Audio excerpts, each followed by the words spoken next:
All right, so I thought something I would do as part of I don't know, just something trying to put myself out there a little bit more and sharing some things I'm reading, maybe daily doing a reading, and this will help me. As I don't know if some of you might not know, or you know that I'm been getting into the voiceover industry, and the part of the voiceover thing that I need to work on the most, or that I want to do the most, is narration.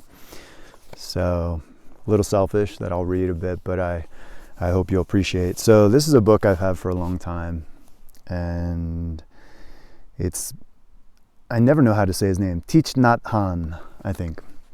So peace is in every step. It's a path of mindfulness in everyday life.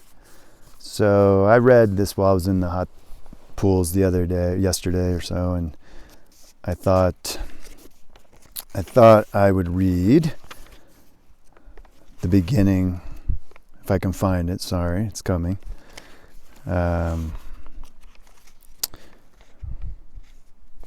So here we go. It really resonated, and I hope it does with you.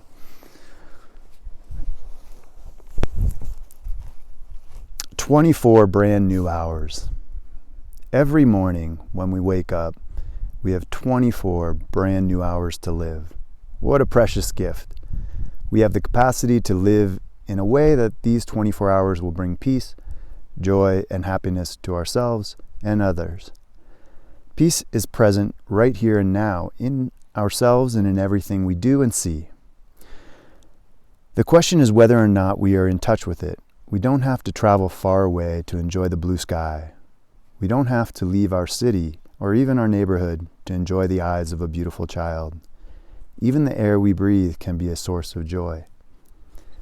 We can smile, breathe, walk, and eat our meals in a way that allows us to be in touch with the abundance of happiness that is available. We are very good at preparing to live, but not very good at living. We know how to sacrifice 10 years for a diploma, and we are willing to work very hard to get a job, a car, a house, and so on. But we have difficulty remembering that we are alive in the present moment, the only moment there is for us to be alive. Every breath we take, every step we make, every move you make, I'll be watching you." I ad-libbed.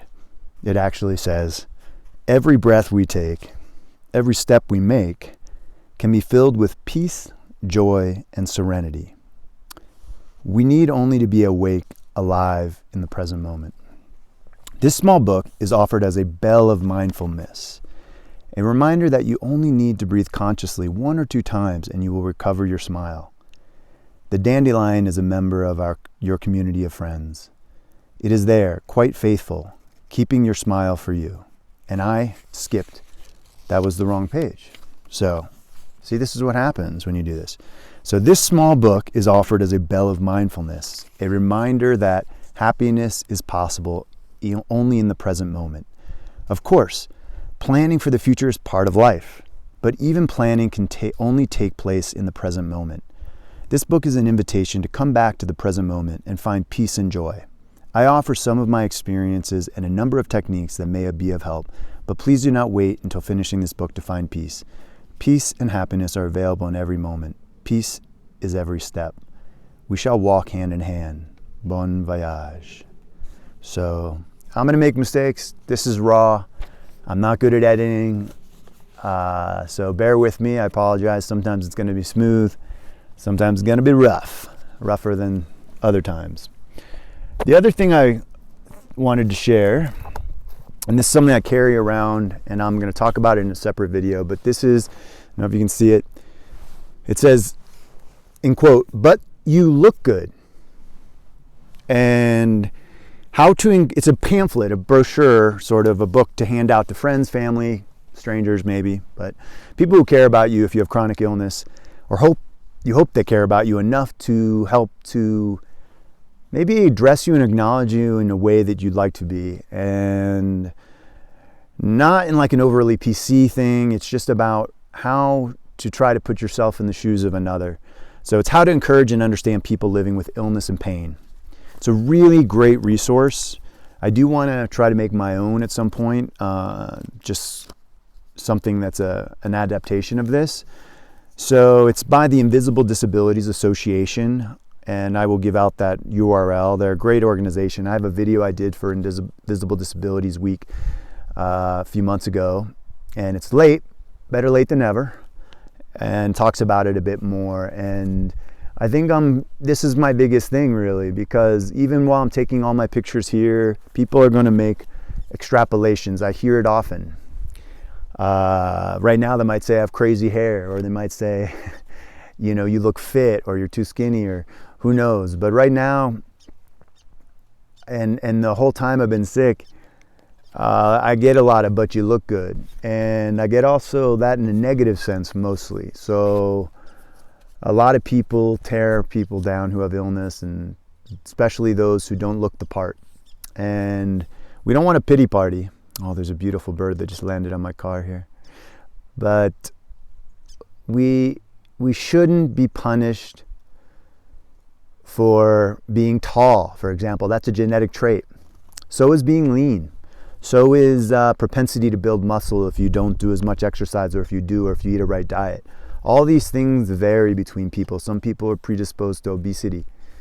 So when you get sick, you take XYZ person, 1 through 10 different types, they're going to have a different outcome with all they do. And the same illness is going to look different upon them based on their mental resilience, based on genetic predispositions and luck and all sorts of things. So it's a real hard topic for me, because I pride myself, and I do, in being fit and working on my body and working on my mind, but not at the detriment of my priority of getting back to working and being part of life and living, but as a result of the self-care that I do to try to give myself an opportunity for wellness, since I can't afford treatment and there's really no perfect treatment right now for my conditions.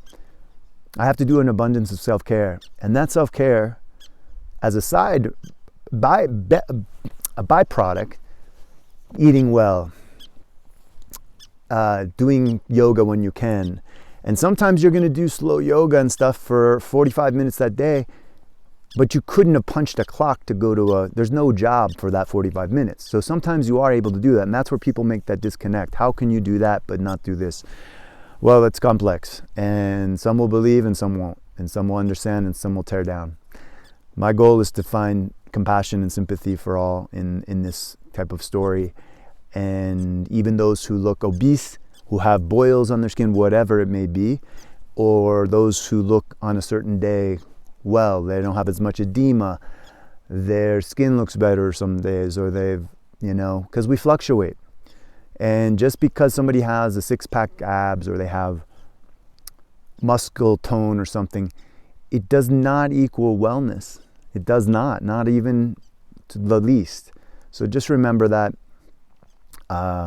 And lastly, and I'll probably cut these up, I want to read something from the Tao Te Ching. I've been carrying this book around with me for, I'd say almost the duration of being ill, 15 years. There's a story behind it, but we'll save that. So I think I'll read this one today.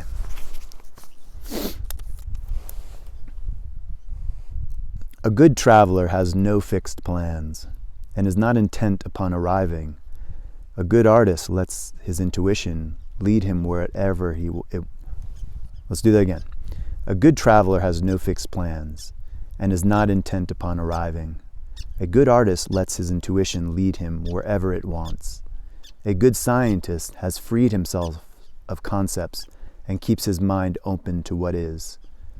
Thus, the master is available to all people and doesn't reject anyone. He is ready to use all situations and doesn't waste anything. This is called embodying the light. What is a good man but a bad man's teacher? What is a bad man but a good man's job? If you don't understand this, you will get lost, however intelligent you are. It is the great secret. Deep, huh? Some of these are over my head. Sometimes I have to read them a lot to finally get it. I will show a photo of these as well so somebody can follow along. There's some great stuff. I love these things. They read before meditation or something. All right, this is my sharing of a little bit of my paradise. Thank you for listening. I hope the audio is okay. I'm practicing with this not so great microphone. Things will get better, I promise. And thank you for allowing me to be vulnerable. And those who have encouraged me to put myself out there and to get over myself in the sense and get rid of the imposter syndrome and do this.